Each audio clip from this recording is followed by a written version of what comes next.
Welcome to the Move IQ podcast and the First Home Focus series designed specifically for aspiring first-time buyers. In association with Skipton Building Society, we're providing you with advice and guidance on navigating the path to home ownership.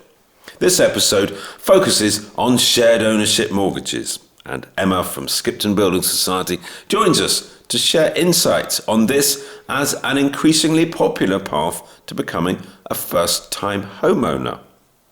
Emma, can we just start off with explaining what is a shared ownership mortgage and when it's appropriate? Yeah, so a shared ownership mortgage is different from a traditional mortgage, and it allows you to buy a share of a property rather than buying a full property. So typically that starts at about 25% of the property, and then you can look to, buy more and more if your circumstances change. There's a lot to it though, so it's really good to weigh up the pros and cons and work out if that's the right option for you.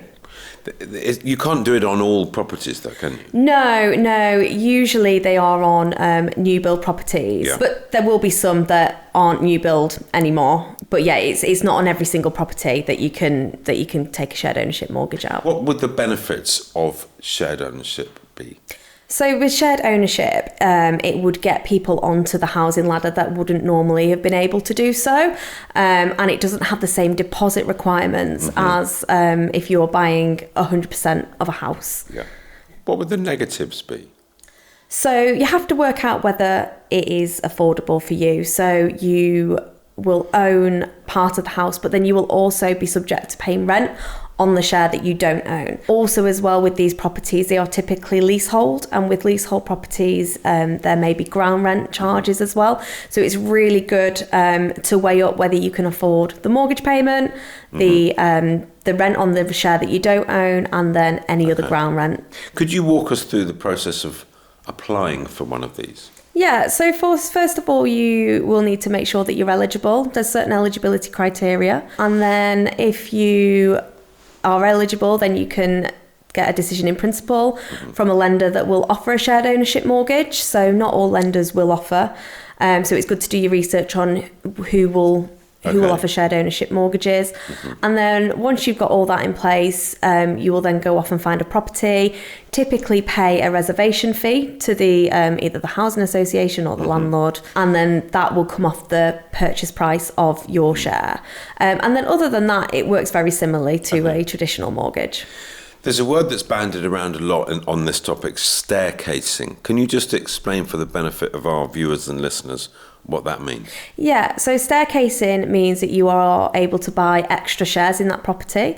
So you could start off at a 25% share of a property, but in a couple of years' time come into some more money, or your circumstances change, and it means that you can buy extra shares and you can go all the way up to full ownership of that property. Is there a sort of standard amount of ownership or share that people go with, or not really? Not really, no. It's all very individual to circumstances. Right. So if someone's gone down the shared ownership route, they bought themselves a new property and they're up and running, what about building maintenance? How does that sit? Because they don't own the whole thing. Yeah.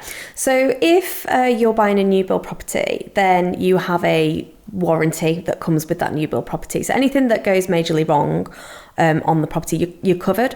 For those that aren't new build, then you are actually subject to pay any maintenance charges for the full amount of the property, so not just on the share that you own. So it's really important to be aware of that. If you're not buying a new build and you're not covered by any warranties, you are subject to certain maintenance charges, should they crop up.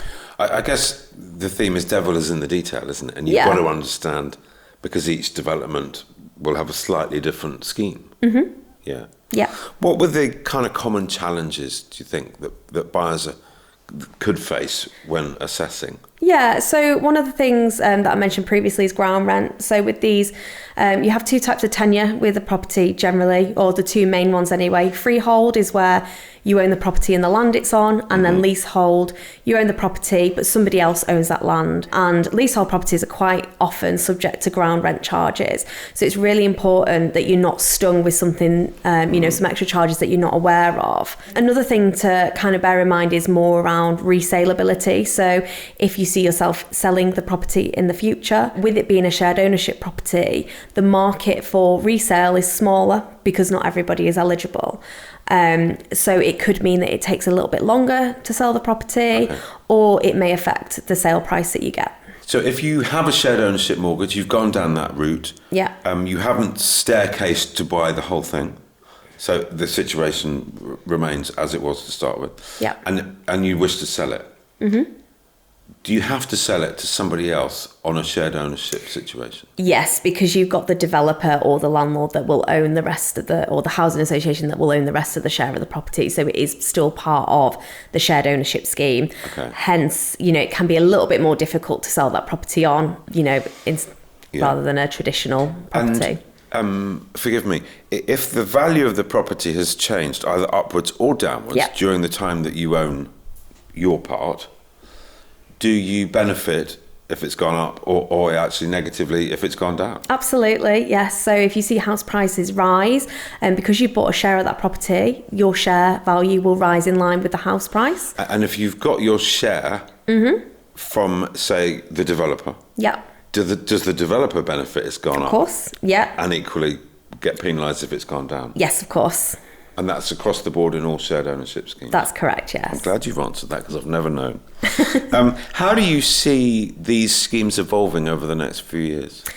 That's a really good question because we've recently had a change of government and therefore there's new commitments to the housing market. It'll be really interesting to see how that flows through into the market and especially from a lender perspective. And where somebody is considering taking on a shared ownership scheme mortgage, any recommendations on the financial side of things? Yeah, I would say make sure that you weigh up all the costs involved. So yes, it's great that you've got a lower mortgage, you've got a lower mortgage payment because the share is smaller, but you've obviously got the rent on top of that, you've got any ground rent, you've got any maintenance as well.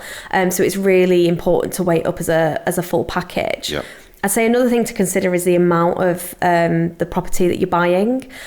Because you have the option to staircase as you go along, it seems like you may not need to stretch yourself to begin with because you have the options to buy more shares in the property once you get more comfortable. Do you see these evolving over the next few years? How do you see the future of them? So I think especially from the first time buyer perspective, they are faced with two major barriers. So the first one being deposit and the second one being affordability, and they are the two heavy hitters when it comes to buying a house. So any option to make housing more affordable and get more people onto the ladder that wouldn't necessarily be able to do so is always welcome. It's good news. Here to stay. Yes. Thanks for joining us on this episode of Move IQ's First Home Focus podcast. We hope you found our tips and advice helpful. Remember, home ownership may be closer than you think, and we are here to support you every step of the way. So please don't forget to subscribe, rate and review our podcast so you never miss an episode. Until next time.